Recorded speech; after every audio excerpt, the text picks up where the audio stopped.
Good morning, কেমন আছো সবাই? আশা করব সবাই ভালো আছো, আমরাও ভালো আছি। আজ হলো 7ই মার্চ, আর 7ই মার্চের সকালে মানে শনিবারের সকালে এখন আমি চলে এসেছি কিচেনে এসে আগের দিনের যে বাসনগুলো মেজে রেখে গেছিলো সেই বাসনগুলো তো সকাল থেকে ওই বাইরেই থাকে, বারান্দাতেই রাখা থাকে। রাত্রিবেলা পল্লব এখানটায় তুলে দেয়, তারপরে আমি সকালবেলা এসে সেগুলো গুছিয়ে নিয়ে তারপরে কাজকর্ম শুরু করি। তো সেই বাসনপত্রগুলো গুছিয়ে নিচ্ছি। আজকে তারা সেরকম কিছু নেই, রান্নাবাড়ি মোটামুটি করাই আছে, ওই টুকটাক। আজকাল আর সকালের জন্য বেশি কাজ রাখি না, কারণ সকালবেলা উঠে না ছোটাছুটি করে এত কাজ করে তারপরে আবার অফিস গিয়ে ওই সারাক্ষণ মাথা খাটাতে না একটু কষ্টই হয়। তো সেই জন্য সকালের জন্য বেশি কাজ রাখি না, রাত্রেই ম্যাক্সিমাম ক্ষেত্রেই রাত্রেই রান্নাটা করে রাখি। আর গতকাল রাত্রে তো একটা দারুণ মেনু করেছিলাম, সেটা হচ্ছে ওই যে কাতলা মাছের কোরমা। ওই কাতলা মাছের কোরমাটা কিন্তু দারুণ খেতে হয়েছিল। এই দেখো আমার টিফিন, ভাত, ডাল শুকনো, কাতলা কোরমা, এটা ব্রেকফাস্ট, দই আর কর্নফ্লেক্স। আর এইখানে একজনের দই ওটস আর কলা দিয়ে করে ওপর থেকে টপিংস দিয়েছি।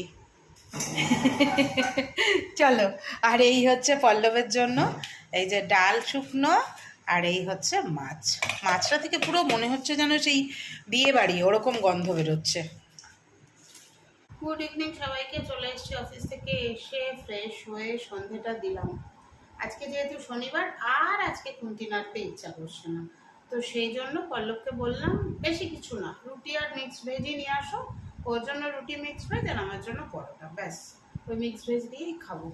এখন আমি এইটুকু অবশিষ্ট আছে, বাকি সব পেটায়ও নমন হয়ে গেছে। এইটুকু খাবো, খেয়ে বসবো সেলাই নিয়ে।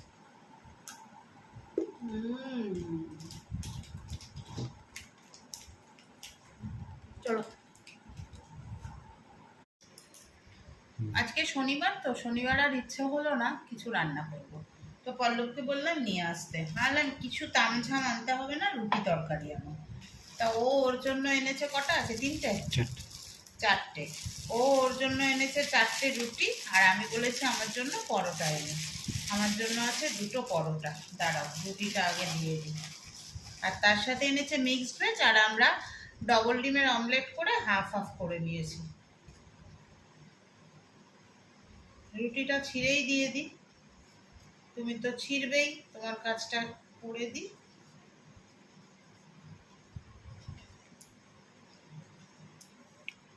তোমার মতো সুন্দর করে ছিঁড়তে পারিনি, দিয়ে দিলাম, ঠিক আছে। এবার তোমাকে তরকারিটা দিয়ে দিই, ও স্যালাড আছে না।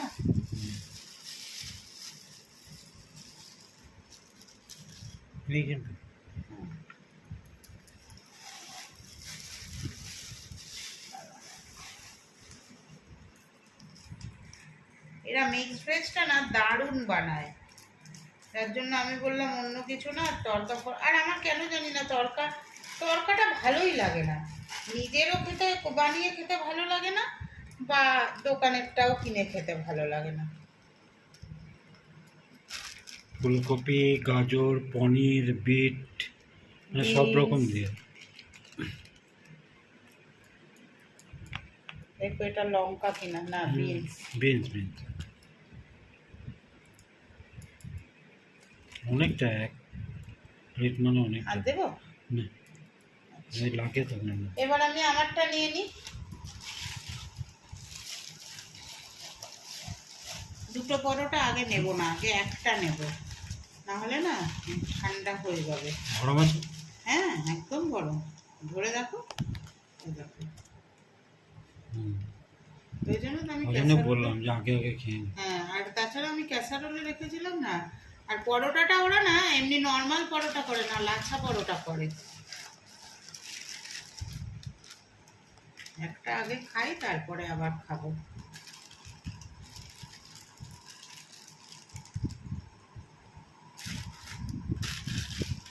চলো ঢাকা দাও, ঠিক আছে, চলো খাওয়া স্টার্ট করি।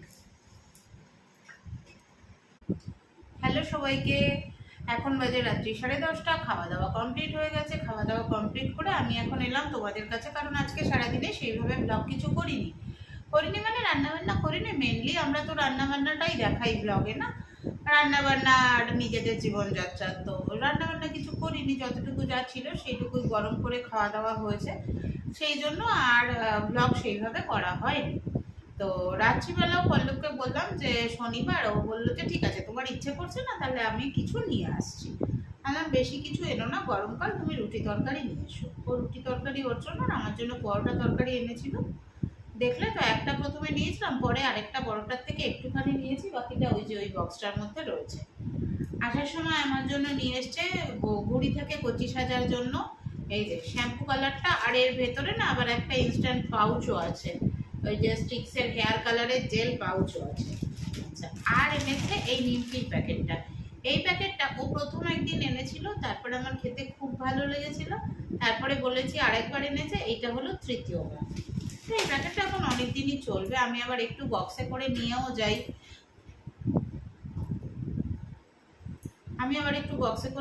যাই, অফিসে চা খাওয়ার সময় খাওয়ার জন্য। তো যাই হোক, আজকে হলো 7ই মার্চ, আগামীকাল 8ই মার্চ বিশ্ব নারী দিবস বা আন্তর্জাতিক নারী দিবস, যাই হোক। প্রথমে কিন্তু এই আন্তর্জাতিক নারী দিবসের নাম ছিল আন্তর্জাতিক কর্মজীবী নারী দিবস। একটু ডিপলি চিন্তা করতে গেলে আমরা নারীরা প্রত্যেকেই কিন্তু কর্মজীবী। হ্যাঁ, সেই কর্মজীবীটা কর্মক্ষেত্রে কর্মজীবী হতে পারে বা সংসারে কর্মজীবী হতে পারে।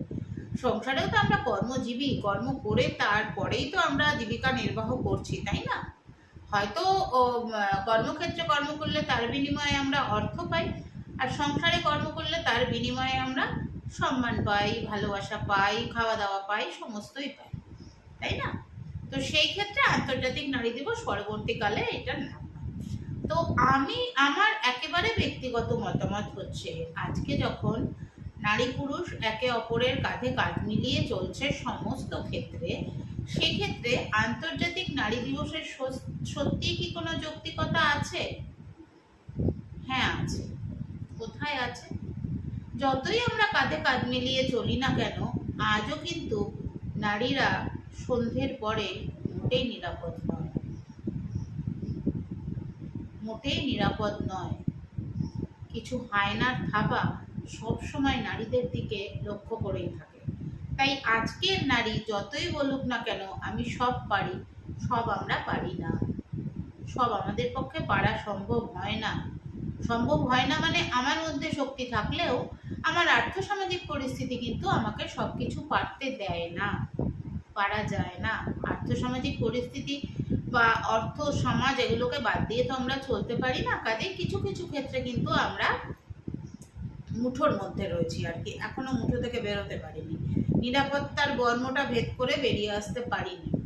তবে এখন মানুষ অনেক বেশি সচেতন হয়েছে। ছোট থেকে একটা বাচ্চাকে নাচ শেখানো, আগে কি করতো নাচ গান শেখাতো, এখন নাচ গান শেখানোর পাশাপাশি কিন্তু সেই মেয়েটাকেই আত্মরক্ষা কিভাবে করবে সেই জন্য তাকে ট্রেনিং দেওয়া হয়, সেই জন্য তাকে প্রশিক্ষণ দেওয়া হয়। এইবার আরেকটা কথা হচ্ছে কি, দেখো অনেকেই মনে হবে বড় বড় ডায়লগ দিতে বসেছি। আরেকটা কথা হচ্ছে কি, আন্তর্জাতিক নারী দিবসের যৌক্তিকতা কোথায়? আন্তর্জাতিক নারী দিবস যেখানে নারী হচ্ছে নারীর সব থেকে বড় শত্রু। পুরুষ তো আছে, আমি অস্বীকার করছি না, কিন্তু নারী হচ্ছে নারীর সব থেকে বড় শত্রু। সেইখানে দাঁড়িয়ে আন্তর্জাতিক নারী দিবসের সত্যিই কি সার্থকতা আছে? আমাদের সমাজে একদল মানুষ আছে যারা হামবড়াই করে যে আমাদের সব আছে, সব কিছু আছে, আমরা স্যাটিসফাইড, আমাদের লাইফ ভীষণ ভালো। কিন্তু তোমরা বলো তো, একটা মানুষ যদি নিজে ভালো থাকে, নিজে সুখে থাকে, নিজে শান্তিতে থাকে, নিজের জীবনে ভালোবাসা থাকে, নিজের জীবনে হতাশা না থাকে, না পাওয়া না থাকে, তাহলে সে অচেনা আরেকজন নারীকে নিয়ে কখনোই কি খারাপ খারাপ কথাবার্তা বলবে? বলবে না। স্বাভাবিক বুদ্ধি তো সেটাই মনে হয়, বলবে না। বলবে কখন? বলবে যখন দেখবে, যখন তার মধ্যে এই হতাশাটা থাকবে যে ও এটা পেল কেন, ওর তো এটা পাওয়ার কথা ছিল না, ও কিভাবে এত ভালো আছে, আমি তো আমার এত কিছু থেকেও ভালো থাকতে পারছি না। সেই জায়গা থেকেই কিন্তু একটা মানুষের আরেকটা মানুষের উপরে ঈর্ষা তৈরি হয়।